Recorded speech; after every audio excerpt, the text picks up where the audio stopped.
going on, ladies and gentlemen? Baltmatrix here, and today we are taking a look at Dx9 Carry. This figure I have been waiting forever to get a hold of. This is a third-party Rodimus Prime figure. He comes in this really nifty box in vehicle mode, and it's just a really well-designed, well-painted box, even if the rest of the box feels super flimsy. Anyway, enough of the box. Let's take a look at the figure. This is an absolutely fantastic figure. The only complaint I have with it that I want to get, just get it out of the way right at the top of the review, he has trouble holding his gun. That's the only negative thing I could come up with this guy. That's it. Just, he has trouble holding the gun. The gun is, well, that's the best you're going to get, really. Now, the gun itself does have multiple modes. We'll talk about the gun later. It's right now in what I like to call its sniper mode, but we'll get in with the gun in a little bit. The figure itself is very, very nice, wonderfully molded. The plastic feels solid, strong, all the joints feel great, and overall, it's just a wonderful figure. He does have a little bit of backpack issue going on here. Not a big deal, though. It's just a fantastic figure. Carry's tummy does open up, revealing a space for a matrix of leadership, though the matrix of leadership here is very, very tiny. And if you're wondering, the MP9 or MP10 Prime matrix of leadership, it can't fit in here at all. And speaking of MP10 Prime, you can see that Carry is the same size as Prime. And from a proportion standpoint, Carry is much thinner and more lithe than Prime is. Carry has a very wide range of posability. Starting at the head, which is on a ball joint, is a little bit limited, but you can get plenty of movement out of it. Shoulder has a hinge and a double ratchet joints. There is a swivel just above the elbow. Elbow bends almost 90 degrees. Fists move and open and close. And he does have a jointed index finger. There is a little bit of torso articulation, but you do have to be careful about the windscreen in the back. Legs are on a series of ratchets for moving in and out, a swivel just beneath that, and then a 90-degree bend at the knee, and he has ankle articulation side to side, so you can get off some really nice poses. But as you all know, I am absolutely terrible at posing figures. Actually, that is pretty good. Before we get into Carry's transformation, let's go ahead and talk about his gun real quick. I don't have an actual name for this guy. I've looked online, haven't been able to find anything, so I'm just going to call him Blaster. Because he does have two modes. First is this really long sniper rifle, which then you can transform into a smaller compact form. First, remove the wings and put them off to the side. Take the stock, turn it, flip it around such that the bottom of what will be a foot, yes, he has a robot mode, will peg in to the side of the gun mode there, and then you have a more compact cannon mode. You can then also remove the tip, and he's got more of a blaster mode, or a high-powered blaster mode. So you do have a couple of options. You can then also attach the sniper cannon to the end or edge of the other end, so you have this kind of double cannon mode. That also works. Returning the gun to its original configuration, except the long barrel, we're going to first reach underneath the front barrel and unpeg the foot here, flip that up, and then unpeg this section up here, and sandwich the whole figure down and together. And then we end up with this little dude, this little target master that's very, very cool. And those yellow wings that we had earlier will actually peg onto his back to give us kind of this little gun Rodimus figure. And then finally, you can have him hold the end of his rifle mode, like so. This little dude is pretty darn cool as a little target master that's the size of a Legends class figure. He's just a fun little addition that I honestly wasn't really expecting to get when I picked up Carry. I definitely like it a lot. I do wish he could hold, or Carry could hold, the gun mode a little bit better. That's really the only complaint I have of the figure as a whole. Dx9 Carry's transformation is complicated but not hard, as opposed to a lot of third-party figures where it's complicated and just maddening. To start off with, we are going to reach to the sides of the arms and wiggle off these silver pieces. This is the only point in the transformation that we will have to detach components, and I can understand why given the complexity.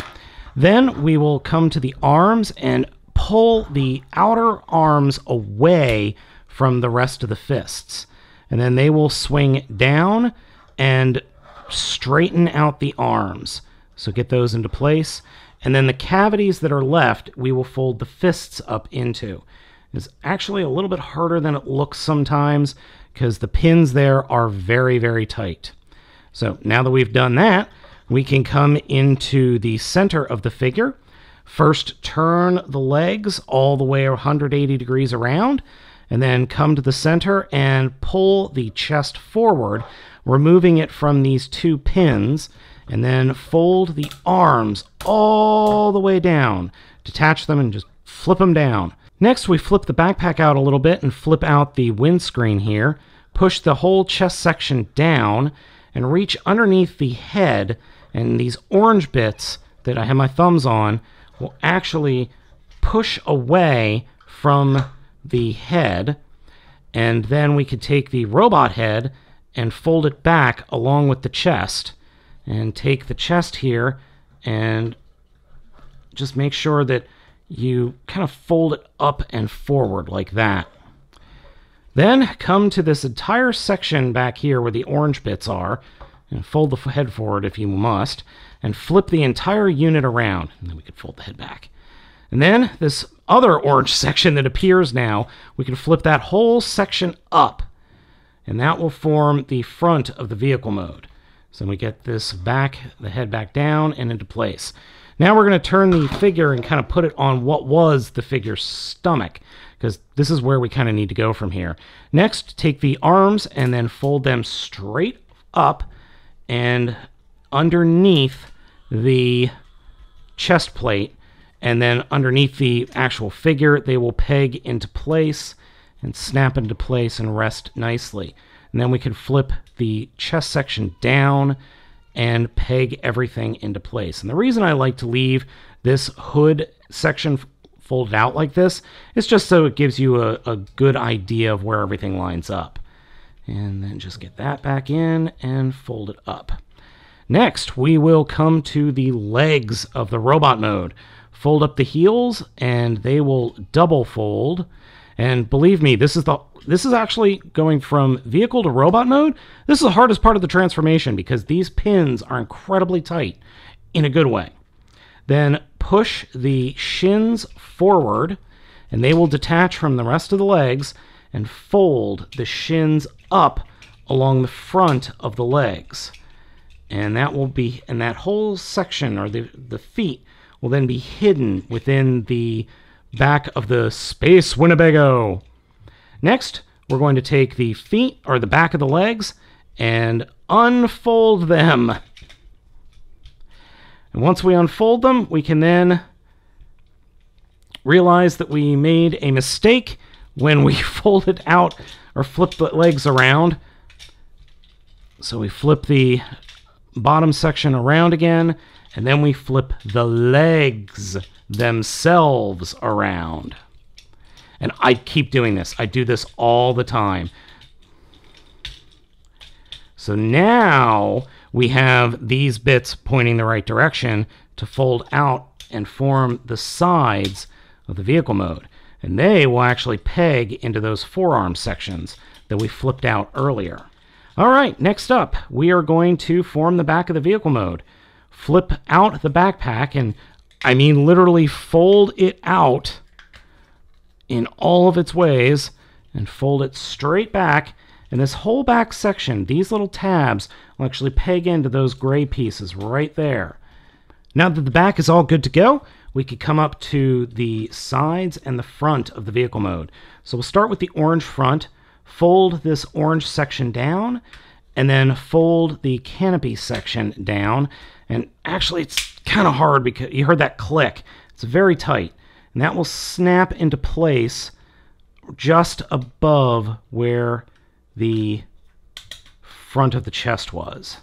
Then we could take these flame sections, flip them up, and then down, and they will snap into place. And just getting everything lined up is actually easier than it looks. It's not, it looks complicated, and it is complicated, but it's not hard, like I said. So we've got pretty much the entire vehicle mode here. The last thing we're going to do is attach the exhaust pipes. And they slide up into these exhaust pipes on the side and snap into place on the sides of the vehicle mode. And, ladies and gentlemen, we are done. The Space Winnebago! The alt mode is just perfect. I really can't think of anything else to say about it. It would be nice to have an Autobot sticker or two, but otherwise, it's spot on. And this is kind of the Rodimus figure I always wanted MP9 to be, not the just massive mess that I ended up with. Or actually, everybody ended up with. Most people got a non-broken version of the figure. I ended up with two completely broken versions. But anyway, that's then. This is now. This alt mode is what he is shipped in, or the figure is shipped in, and it's perfect. Other than the weird red coloring here and just on the canopy. Other than that, I have zero complaints. It's a fantastic alt mode. It's a fun, if slightly complicated, transformation. And overall, the figure is a must-have if you are a fan of Rodimus Prime. There's just no ifs, ands, or buts about it. It's an expensive figure. At $170, it is not cheap. But oh man, is it worth it. So Dx9 is going to be having a new Galvatron figure coming out called Tyrant. And a lot of reviewers have already gotten a hold of sample models. I was unfortunately not lucky enough to be given a sample.